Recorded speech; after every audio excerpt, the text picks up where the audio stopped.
সদা সংগ্রাম ঐতিহ্য সংগঠন সংগঠন সবুজ বাংলার মুক্তিযুদ্ধ সংগঠন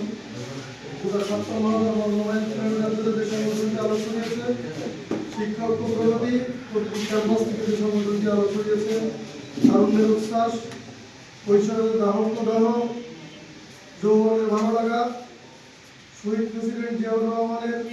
সোনার বাংলা গড়ার প্রথম দল বাংলাদেশ জাতীয়তাবাদী ছাত্র দল রামপাল উপজেলা শাখার পক্ষ থেকে আজকের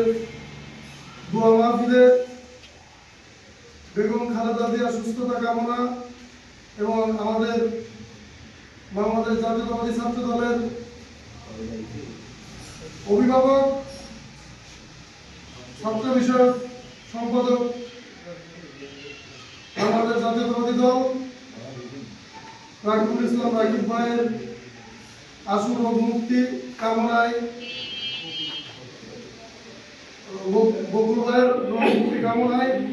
এ পর্যায়ে আপনাদের সামনে অতি সংক্ষিপ্ত আকারে কিছু মূল বক্তব্য তুলে ধরবেন আমাদের প্রিয় বড় ভাই রামপাল উপজেলা ছাত্র দলের সাবেক ছাত্র নেতা, বাগেরহাট জেলা ছাত্র দলের সদ্য সাবেক সহ সাধারণ সম্পাদক, আগামী দিনে রামপাল উপজেলা যুব দলের বিপ্লবী যুব নেতা মোহাম্মদ মহিবুল্লাহ ভাইকে তার সংক্ষিপ্ত বক্তব্য আপনাদের সামনে উপস্থাপন করার জন্য অনুরোধ জানাচ্ছি।